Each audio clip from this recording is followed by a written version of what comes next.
जय श्री ओम नमः सिद्धेभ्यः। जय श्री महावीराय नमः। जय श्री परम्पराचार्य गुरुवे नमः। जय श्री उमा स्वामी गुरुवे नमः। जय श्री शांति सागर गुरुवे नमः। जय श्री विद्यानंद गुरुवे नमः। मोक्ष मार्गस्य नेतारं भेत्तारं कर्म भूभृतां ज्ञातारं विश्वतत्त्वानां वन्दे तद्गुणलब्धये। मङ्गलं भगवान् वीरो मङ्गलं गौतमो गणी मङ्गलं कुन्दकुन्दारो जैन धर्मोस्तु मंगलम।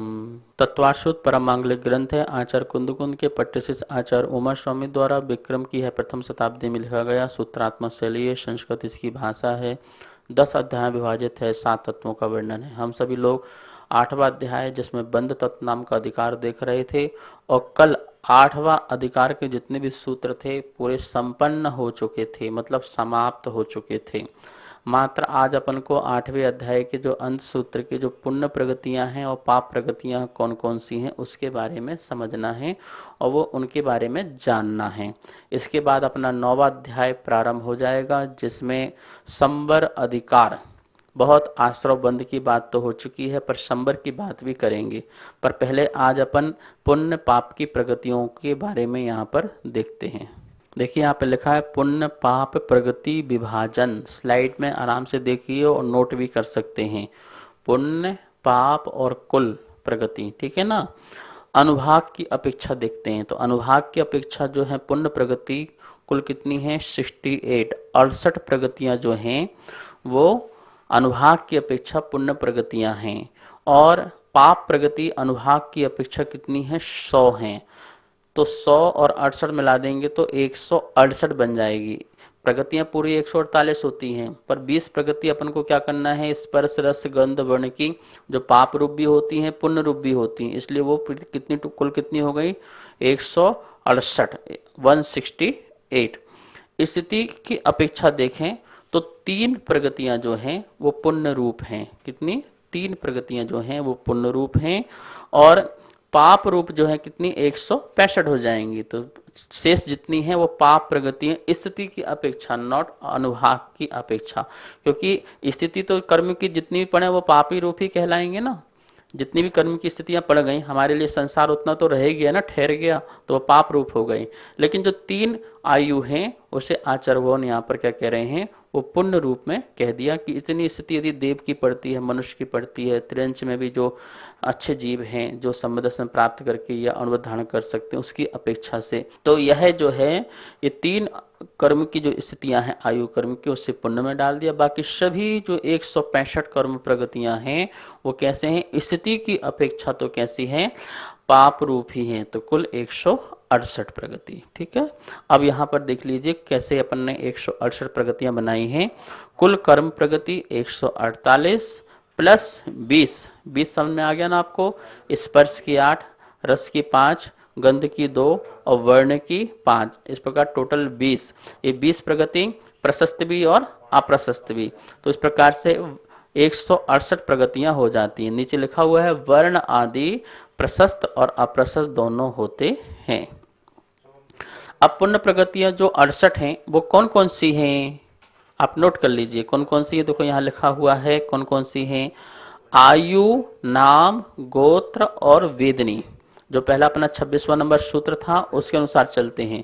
वेदनी में बताया था 1, ठीक है ना। तो वेदनी में देखो लिखा है शाता। गोत्र में 1 उच्च गोत्र। नाम की कितनी है 63 प्रगतियां हैं। नाम कर्म की कितनी 63, वो भी आपको बताते हैं आगे कौन कौन सी हैं वो 63। और आयु कर्म में 3 त्रियंच आयु, मनुष्य आयु और देव आयु। ये 3 जो आयु हैं वो कैसी हैं पुण्य रूप हैं, पुण्य प्रगति रूप हैं। नाम की 63 है, गोत्र की 1 है और वेदनी की 1 है। टोटल कर देंगे तो 68 जो हैं कैसी प्रगति हैं ये पुण्य प्रगतियां होती हैं। नमोस्तु आचार्य श्री। मेरे मन में एक शंका उत्पन्न हो रही थी, जब त्रियंच गति पाप कर्म है तो फिर त्रियंच आयु पुण्य कर्म कैसे हो सकती है? कृपया समाधान करें गुरुजी। गति और आयु, देखिए यहाँ पे त्रियंच गति और त्रियंच आयु। त्रियंच गति में कोई जाना नहीं चाहता है, क्या कोई भी त्रियंच गति में जाना नहीं चाहता है, इसलिए यह अशुभ मानी जाती है। लेकिन त्रियंच आयु से कोई आना नहीं चाहता है। जो भी त्रियंच गति में आयु में चला जाता है, आयु धारण कर लेता है, वह वहां से मरना नहीं चाहता है, आना नहीं चाहता, इसलिए उसे क्या मानते हैं? उसको पुण्य प्रगति मानते हैं। आपको पता है देवगति से भी कोई आना नहीं चाहता है, मनुष्य गति से भी कोई आना नहीं चाहता है, और त्रियंच गति से भी कोई आना नहीं चाहता है, इसलिए कैसा है? वह पुण्य प्रगति है। लेकिन नरगति से नरक की जीव का सोचते हैं कब यहाँ से मैं निकल जाऊं, कब मैं यहाँ से निकल जाऊं, इसलिए वह आयु कैसी है? पाप प्रगति रूप है। नरक आयु पाप रूप प्रगति है, और नरक गति भी पाप प्रगति है, क्योंकि वहां कोई जाना भी नहीं चाहता है, और वहां पे जो जीव है वो वहां पर रहना भी नहीं चाहता है, इसलिए वो पाप रूप है। तिरंज गति में कोई जाना तो नहीं चाहता है, लेकिन वहां से आना नहीं चाहता है, वहां पर जाकर फिर आता नहीं, वहीं रम जाता है। देवगति में जाता है, वहां भी रम जाता है, मनुष्य में जाता है, वहां रम जाता है, वहां से निकलना नहीं चाहता। इसलिए देव आयु और त्रियंच आयु, मनुष्य आयु को क्या बोला गया है? पुण्य, जहां से जीव आना नहीं चाहता है। लेकिन जहां से आना चाहता, जैसे कि नरक आयु से जीव आना चाहता है, इसलिए नरक आयु को अशुभ कहा है, पाप प्रगति रूप कहा है। और नरक गति जाना भी कोई नहीं चाहता, इसलिए वो पाप प्रगति रूप गति भी है और आयु भी है। तो इस प्रकार से ऐसे भाव से लगाना कि आना और जाने के परिणामों के ऊपर। तो यहाँ पे त्रियंच गति जो है जाना नहीं चाहता है जीव, इसलिए कैसा है? अशुभ है। लेकिन त्रियंच आयु में जाकर के जीव वहां से नहीं आना चाहता है, इसलिए वह कैसी है? वह पुण्य रूप प्रगति कहलाती है। तो पुण्य प्रगति कितनी होती है? 68 होती हैं। और 68 में अपन ने देखा था कि 63 जो है वो नाम कर्म की जो है वो पुण्य प्रगतियां होती हैं। उच्च गोत्र की 1, वेदनी की 1 और त्रियंचायु की 3। अब वो 63 कौन कौन सी होती हैं? तो यहाँ पर देखिए 63 लिखा हुआ है कौन कौन सी प्रगतियां होती हैं। तो पुण्य प्रगति नाम कर्म की 63 प्रगति कौन सी है? वो यहाँ देखिए क्या क्या लिखा हुआ है। शरीर संबंधी पहले देखते हैं। नाम कर्म में जो शरीर संबंधी जो है 20 प्रगति, जैसे शरीर की 5, बंधन की 5, संघात की 5, अंगोपांग 3, संस्थान 1 और सहनन 1। इस अपेक्षा से, क्योंकि एक बार में एक ही संस्थान होगा, एक बार में एक ही संगनन होगा, इस अपेक्षा से तो शरीर संबंधी कितनी हो गई? ये कितनी प्रगतियां हो गई? ये 20 प्रगतियां शरीर संबंधी हो गई। वर्ण आदि, स्पर्श की 8, रस की 5, गंध की 2 और वर्ण की 5। इस प्रकार से 20 प्रकृति वर्ण संबंधी हो गई। और जो जोड़े हैं, आपको पता है ना जोड़े हैं, सुभग दुर्भग इस प्रकार जोड़े होते हैं ना, तो जोड़े की अपेक्षा से 10 प्रगति जो प्रशस्त रूप हैं, त्रश आदि की जो हैं वो यहाँ पर जोड़ना है, वो 10 प्रगतियां हो गई। और प्रकृतियां जो 7 प्रगतियां हैं वो उपघात के अलावा जो शेष है, उपघात छोड़ दो तो परघात आदि जो हैं, इसको उपघात के अलावा, उपघात प्रगति को छोड़ दीजिए, तो वो सभी प्रगति क्या है कि उपघात तो अपना ही घात करने वाली है, तो वो तो पाप प्रगति होगी। तो परघात आदि जो प्रगतियां हैं वो सब प्रगतियां जो 7 हैं वो कितनी हो गई? वो पुण्य प्रगति की ही हो गई। पिंड प्रगतियां, पिंड मतलब जिसके उत्तर भेद नहीं करते हैं, वो 6 पिंड प्रगतियां कौन कौन सी? गति, गति में 2 लगाना, जाति में 1 लगाना, और आनुपूर्वी में 2 लगाना, और विहायो गति की 1 लगाना। इस प्रकार से टोटल देखें तो वह कितनी हो गई? 63 जो हैं ये नाम कर्म की प्रगतियां जो हैं वो पुण्य रूप होती हैं। अब देखो यहाँ लिखा है पाप प्रगतियां 100 पाप प्रगतियां कौन कौन सी होती हैं?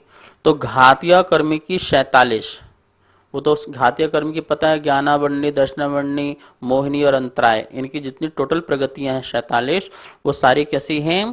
पाप प्रगतियां हैं। आयु कर्म की 1, वो भी नरक आयु। और गोत्र में क्या लगाना है? नीच गोत्र, नीच गोत लगाइए।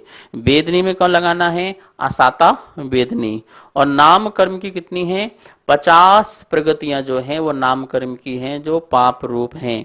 वो 50 प्रगतियां कौन कौन सी हैं? तो यहाँ लिखा हुआ देखिए, पाप प्रगतियां नाम कर्म की 50। पहले शरीर संबंधी लगाते हैं तो वो 10 प्रगतियां जो है शरीर संबंधी, संस्थान 5 और सहनन 5। 5 एक एक संस्थान पहले शुरू शुरू के निकाल दो, तो 5 5 जो बचे हैं, तो 5 संस्थान और 5 सहनन जो हैं ये कैसे हैं? ये पाप प्रगति रूप हैं, ठीक है ना। और पुण्य में तो एक एक चले गए शुरू शुरू की, बाकी सब पाप रूप हैं। वर्णादि जो हैं कैसे हैं? 20 जो वर्णादि स्पर्शादि हैं वो भी पाप रूप हैं। और जोड़े की अप्रशस्त जो प्रगतियां हैं वो कितनी हैं? 10। प्रशस्त की भी कितनी थी? 10। और ये अप्रशस्त की भी कितनी है? 10। तो जोड़े जोड़े में से जो एक एक थी वो प्रशस्त में ले ली, जो दूसरी दूसरी थी वो अप्रशस्त में ले ली। जैसे प्रत्येक प्रगति है वो प्रशस्त में है, असाधारण जो है वो अप्रशस्त में है। जैसे सुभग है वह प्रशस्त में है, दुर्भग अप्रशस्त में है। सुस्वर जो है वो प्रशस्त में है, दुस्वर जो है वो अप्रशस्त में। तो जोड़े जोड़े में से जो पहला पहला जोड़ा था वो प्रशस्त में गया, जो दूसरा दूसरा जोड़ा है वो किस में जाएगा? अप्रशस्त में जाएगा। क्योंकि जहां पे आपको नामकरण की मैंने प्रगतियां पढ़ाई थी उससे अपेक्षा से यहाँ पर जोड़ते जाना। प्रत्येक प्रगति जो है इसमें मात्र एक उपघात नाम की जो प्रगति है वह उपघात नाम की प्रगति जो एक एक, प्रत्येक मतलब क्या, जो सिंगल सिंगल है, उपघात है, परघात है, आतप है, उद्योत है। वहां अपन ने पुण्य प्रगति में उपघात को छोड़कर जो 8 थी एक छोड़ दी थी, तो 7 जो थी उसको अपन ने पुण्य प्रगति मिली थी। यहाँ पर अपन ने मात्र एक प्रगति जो बची है उपघात, क्योंकि वो अपना घात करती है, अपने ही द्वारा उपघात हो जाता है, आत्मा को शरीर आदि का नुकसान हो जाता है, इसलिए वह उपघात प्रगति किसमें ली है? पाप प्रगति में ली है। अब पिंड प्रगति, तो पिंड प्रगति पता है आपको, गति, वहां 2 गति तो ले ली है पुण्य प्रगति में, मनुष्य गति और देव गति। अब जो 2 गतियां जो बची हैं, तिरंच गति और नरक गति, उसको अपन ने यहाँ पे किस में ले लिया है? पाप रूप में। जाति में पंचेंद्री जो जाति थी उसे अपन ने पुण्य प्रगति में लिया था, और यहाँ पे जाति जो 4 बची है, 1 इंद्री, 2 इंद्री, 3 इंद्री और 4 इंद्री, वो 4 जातियों को यहाँ पर किस में लिया अपन ने? यहाँ पाप प्रगति में। अनुपूर्वी में देव गत्यानुपूर्वी और मनुष्य गत्यानुपूर्वी अपन ने उसको पुण्य प्रगति में लिया है, और तिरंच गत्यानुपूर्वी और नरक गत्यानुपूर्वी को यहाँ पर पाप प्रगति में जोड़ना है। विहायो गति में जो अप्रशस्त थी वो पाप प्रगति में लेना है, जो प्रशस्त विहायो गति है उसे पुण्य प्रगति में लेना है। तो इस प्रकार से नाम कर्म की यहाँ पर ये 50 जो प्रगतियां हैं वो पाप रूप हैं। तो इस प्रकार से 100 प्रगतियां जो हैं वो पाप रूप हैं। कौन कौन सी समझ में आ गया आपको? आघातीय कर्म की 47, नाम कर्म की 50 और 3 प्रगतियां एक एक किस किस की? वेदनी की 1, आसाता की, आयु की 1 और गोत्र की 1। गोत्र में नीच गोत्र लेना है और आयु में नरक आयु लेना है। तो इस प्रकार से टोटल कितनी हो गई? 100 जो ये प्रगतियां हैं ये पाप रूप होती हैं, और 68 जो प्रगतियां हैं वो पुण्य रूप होती हैं। तो कुल कितनी? 168 प्रगतियां हो जाती हैं। इस प्रकार दोनों सूत्र 25 नंबर और 26 नंबर सूत्र के माध्यम से अपन ने यहाँ पर पुण्य प्रगतियां देखी और पाप प्रगतियां देखी। यहाँ पर एक और चीज समझ लेते हैं, जो देशघाती और सर्वघातीय प्रगतियां होती हैं वो घातीय कर्म में होती हैं। तो घातीय कर्म में भी कौन सी देशघाती होती हैं और कौन सी सर्वघाती होती हैं, इसको भी स्लाइड के माध्यम से देखते हैं। अब यहाँ लिखा है घातीय कर्म। अभी तक अपन ने आघातीय कर्म में सारा बंटवारा कर लिया। अब यहाँ पर जो घातीय कर्म लिखा हुआ है, तो घातीय कर्म के बारे में भी इसकी बारे में जान लेते हैं कि ये देशघाती भी रूप होता है और सर्वघाती रूप होता है। घातीय कर्म क्या है? जो जीव के अनुजीवी गुणों का घात करे। अनुजीवी गुण जैसे जानना, देखना, सुख है और शक्ति, ये आत्मा के अनुजीवी गुण हैं, जो आत्मा के साथ सदा रहते हैं। उनको पूर्ण रूप से घात तो कर नहीं सकता, क्योंकि पूर्ण रूप से घात करे तो आत्मा जड़ हो जाए, लेकिन उसकी शक्ति को कम करना, जैसे जानने की शक्ति, देखने की शक्ति, सुख प्राप्त करने की शक्ति और आत्मा की शक्ति, इनको क्या करना? जो कर्म के माध्यम से उनमें घात पहुंचाए, उनमें नुकसान पहुंचाए, वो घातिया कर्म कहलाता है। ये सर्वघाती रूप भी होता है और देशघाती रूप भी होते हैं। तो यहाँ पे लिखा है सर्वघाती, जो सर्व रूप से घात करे वो सर्वघाती है, जो एक देश रूप से घात करे वह देशघाती होती है। तो सर्वघाती प्रगतियां भी कितनी होती हैं? 21 होती हैं, और देशघाती जो प्रगति होती है वो 26 होती है। नोट कर लेना, सर्वघाती कितनी? 21, और देशघाती कितनी? 26। नीचे लिखा हुआ है सर्वघाती के नीचे, जो जीव के गुणों को पूरे तौर से घात करे उसे सर्वघाती कहते हैं। जैसे कि केवल ज्ञान, अपनी आत्मा में केवल ज्ञान स्वभाव है, केवल ज्ञान प्रकट करने की शक्ति है, लेकिन केवल ज्ञानावरण जो कर्म है उसने अपनी आत्मा में पूर्ण रूप से क्या कर रखा? उसका घात कर रखा है कि हमारे अंदर केवल ज्ञान की शक्ति होते हुए भी केवल ज्ञान प्रकट नहीं हो पा रहा है। बीज में वृक्ष होने की शक्ति है पर वृक्ष अभी नहीं है, वृक्ष का पूर्णतः अभाव है। इसी प्रकार वर्तमान में हमारे पास केवल ज्ञान का पूरा अभाव है। ये पूरा अभाव कौन से कर्म से होता है? तो ये सर्वघाती कर्म से होता है। लेकिन देशघाती एक ऐसा कर्म होता है जो पूर्ण रूप से अभाव नहीं करता है, थोड़ा सा प्रकट रूप कर देता है और थोड़ा सा दबा के रखता है। जैसे मति ज्ञान, शुद्ध ज्ञान, तो जीव को जिस प्रकार से मति ज्ञान, शुद्ध ज्ञान का क्षयोपशम होता है उतना जानता है, और जितना का क्षयोपशम नहीं होता है वह उससे दबा रहता है। ठीक है ना? तो देशघाती कर्म प्रगति क्या करता है? पूर्ण रूप से जीव के ज्ञान, दर्शन, सुख और वीर में पूर्ण रूप से घात नहीं करता है। कुछ रूप से प्रकट, कुछ रूप से प्रकट ना हो, वो देशघाती का कर्म है।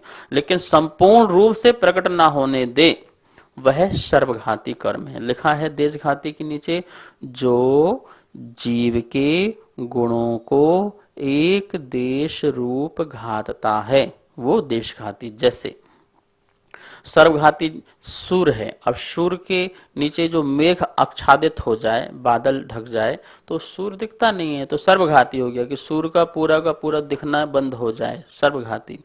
और देशघाती क्या है कि एक ऐसा बादल आया जिससे सूर्य ढका तो, लेकिन उससे प्रकाश की जो किरणें हैं वो कहीं कहीं से निकल के बाहर आ रही हैं। ठीक है ना? तो जितनी निकल के आ रही हैं उतना तो हमारा जो ज्ञान, दर्शन आदि है वो प्रकट हो गया। जितना पूर्ण रूप से नहीं आ पा रहा उसके ऊपर वो आच्छादित है, वो देशघाती प्रगति का ही असर है। तो देशघाती जो है वो गुणों को एक देश रूप से ही घात करती है, पूर्ण रूप से नहीं। और सर्वघाती जो है वो पूर्ण रूप से ही क्या बोलते कि गुणों का घात करती है, वो सर्वघाती। तो टोटल सर्वघाती और देशघाती की प्रगतियां कितनी हो गई? सर्वघाती की 21 और देशघाती की 26। अब कौन कौन सी हैं? तो सबसे अपन पहले देखते हैं सर्वघाती की 21 जो प्रगतियां हैं वो कौन कौन सी हैं। यहां लिखा हुआ है सर्वघाती की 21 प्रगतियां, आप नोट करेंगे डायरी में। ज्ञानावरणी की एक प्रगति।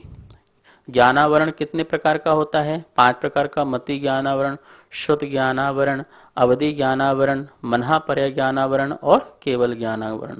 तो 5वां नंबर का जो केवल ज्ञानावरण है वो सर्वघाती प्रगति है, एक प्रगति। दर्शनावरणी में 6 प्रगतियां जो हैं वो सर्वघाती हैं। कौन कौन सी हैं?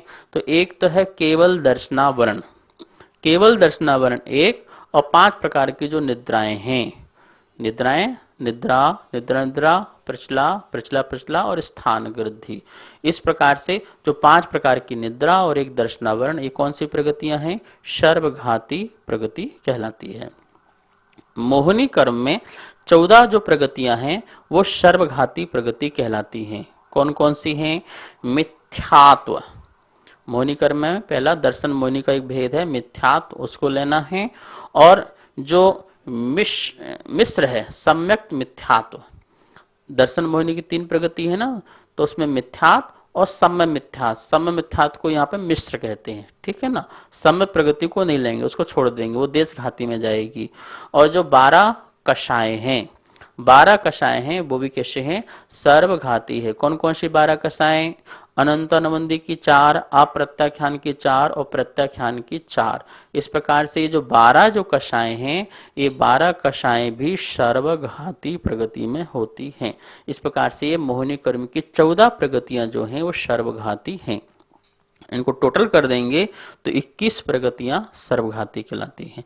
देशघाती, अब देखिए यहाँ लिखा हुआ है देशघाती। देशघाती कितनी प्रगति बताई थी? 26 प्रगतियां जो हैं वो देशघाती की होती हैं। कौन कौन सी हैं? तो यहाँ लिखा हुआ है। अब ज्ञानावर्ण की 4 बची, एक तो चलेगी सर्वघाती में। अब 4 कौन कौन सी बची हैं आप देख लीजिए, केवल ज्ञानावरण को छोड़ दीजिए तो मति ज्ञानावरण, सुत ज्ञानावरण, अवधि ज्ञानावरण और मनहापर ज्ञानावरण, ये 4 प्रगतियां जो हैं वो देशघाती प्रगति हैं। दर्शनावरण में भी 6 प्रगतियां चली गई तो 3 प्रगतियां बची। कौन कौन सी बची? चक्षु दर्शनावरण, अचक्षु दर्शनावरण और अवधि दर्शनावरण, ये 3 प्रगतियां जो हैं देशघाती हो गई। मोहिनी कर्म में 14 चली गई, 14 शेष बची, क्योंकि 28 प्रगति मोहिनी कर्म की होती हैं। तो 14 शेष कौन सी बची हैं? एक तो दर्शन मोहिनी में सम्यक प्रगति बची हुई है, और संजुलन कषाय जो है 4 बची हुई हैं, और 9 कषाय हास्य आदि जो है वो 9 कषाय, तो 9, 4 और 1 कितनी हो गई? 14। ये 14 मोहिनी कर्म की जो प्रगतियां हैं वो देशघाती हैं। और 5 ही अंतराय कर्म की प्रगतियां हैं वो देशघाती हैं, सर्वघाती नहीं हैं। ज्ञान, दान, लाभ, भोगो, भोग, वीर। तो दान, लाभ, भोगो, भोग, वीर जो हैं ये 5 प्रगतियां जो हैं ये कैसी हैं? ये पांचों की पांचों कैसी हैं? अंतराय कर्म की देशघाती प्रगति हैं। दान में, लाभ में, अलाभ में, भोग में, उपभोग में, वीर में। तो इसमें ज्ञान नहीं है। दान, लाभ, भोगो, भोग, वीर। दान, लाभ, भोगो, भोग, वीर, ये 5 प्रगतियां जो हैं वो अंतराय कर्म की 5 प्रगतियां जो हैं वो देशघाती हैं। तो इस प्रकार से यहाँ पर टोटल करेंगे तो ये 26 प्रगतियां कैसी हैं? देशघाती हैं, जो आत्मा के गुणों का एक देश रूप से घात करती हैं।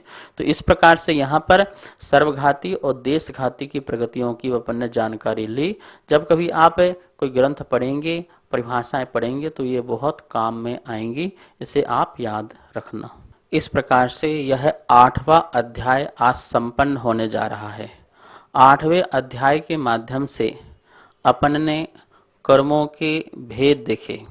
पहले तो बंध के भेद देखे कि बंध में अपन ने 4 प्रकार के भेद देखे।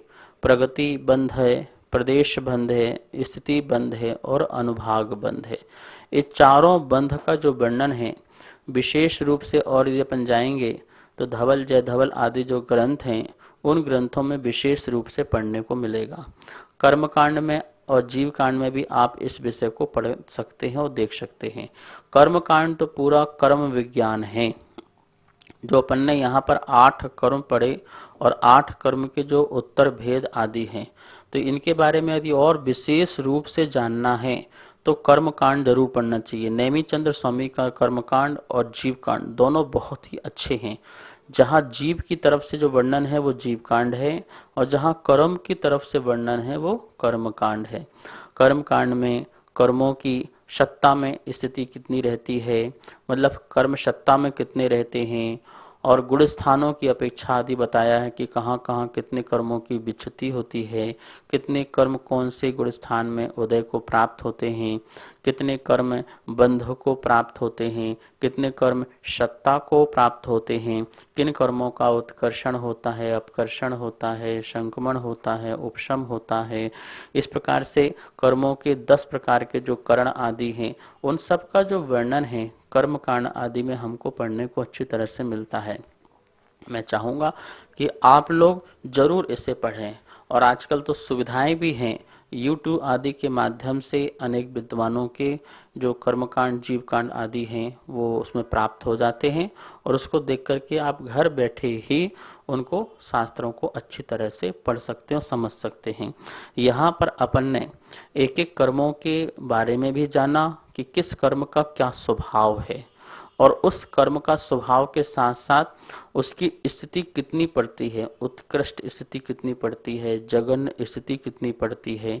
और फिर अपन ने अनुभाग भी देखा कि अनुभाग जो है वो 4 प्रकार से किस प्रकार से पड़ता है, कि घातिया और अघातिया कर्म में भी सब में 4-4 प्रकार से, एक स्थानीय, द्विस्थानीय, त्रिस्थानीय, चतुस्थानीय आदि जो अनुभाग है जीव को किस प्रकार से बनता है, मिथ्या दृष्टि किस प्रकार का अनुभाग भोगता है, सम्यक दृष्टि किस प्रकार से अनुभाग को भोगता है और बंद करता है। इसके बाद प्रदेश बंद की अपन ने परिभाषा पढ़ी कि प्रदेश बंद में आत्मा का और कर्म का जो प्रदेश स्थान है वो भिन्न भिन्न नहीं है, एक क्षेत्र अवगाह स्थान है कि कर्म का प्रदेश स्थान अलग हो, आत्मा का अलग हो, ऐसा नहीं है। दोनों का एक क्षेत्र अवगाह रूप से दूध पानी की तरह से बंद हो जाने का नाम ही प्रदेश बंद है। कोई कहे कि आत्मा और कर्म के प्रदेश अलग अलग हैं तो फिर बंद नहीं हो सकता है। बंद तभी होगा जब दोनों का प्रदेश स्थान क्या होगा, एक ही होगा, तो बंद को प्राप्त हो सकते हैं। यहाँ प्रदेश बंद की भी चर्चा चली और फिर पुण्य प्रगति और पाप प्रगतियों की भी यहाँ पर विशेष रूप से चर्चा चली कि कितनी पुण्य प्रगतियाँ हैं और कितनी पाप प्रगतियाँ हैं। हमारे जीवन में ये पुण्य पाप प्रगतियाँ किस प्रकार से फल देती हैं और हम इनके प्रतिकूलता और अनुकूलता में फंस करके अपने आगे के कर्मों को बांधते रहते हैं। इनको जानने का मतलब है कि इनमें हमें समभाव रखना है, समता का भाव रखना है। कर्म का उदय तो चलता ही रहता है, ज्ञानी को भी और अज्ञानी को भी। अज्ञानी जो है कर्म के बहाव में बह जाता है और ज्ञानी जो है कर्म के बहाव में बहता नहीं है, पुरुषार्थ पूर्वक उस बहाव से बाहर निकल जाता है। तो यही पुरुषार्थ हमें करना है कि हमें पुण्य में भी हर्षित नहीं होना है और पाप में भी दुखित नहीं होना है, दोनों में संभाव भाव को यहाँ पर रखना है। इस प्रकार से आज 8वां अध्याय सानंद संपन्न होता है। कल से अपना 9वां अध्याय जो है संबर अधिकार जो है प्रारंभ होगा। उस संबर और निर्जरा दोनों अधिकार इसमें होंगे, उसको अपन अच्छी तरह से पढ़ करके अपने जीवन को सफल करेंगे। आइए माँ जनवाणी की स्तुति करते हैं। जावाणी के ज्ञान से सूझे लोकालो, सो वाणी मस्तक धरो सदा देत हो धो। हे जिनवाणी भारती तो ही जपो दिन रेन, जो तेरी सरना धरे सो पावे सुख चैन। सभी को बहुत बहुत मंगल आशीर्वाद। सभी को सादर जय जिनेन्द्र। आप सभी के सहयोग से 6ठे अध्याय की पुस्तकें छप के आ चुकी है तथा जो भी महानुभाव 7वें अध्याय की पुस्तक छपवाने में अपना सहयोग देना चाहते हैं, इसके अलावा जो भी स्वाध्याय प्रेमी जैन पाठशाला में पुण्यार्जक बनने का सौभाग्य प्राप्त करना चाहते हैं, वह नीचे दिए गए मेरे नंबर पे संपर्क करें। मैं आरती जैन, जय जिनेन्द्र।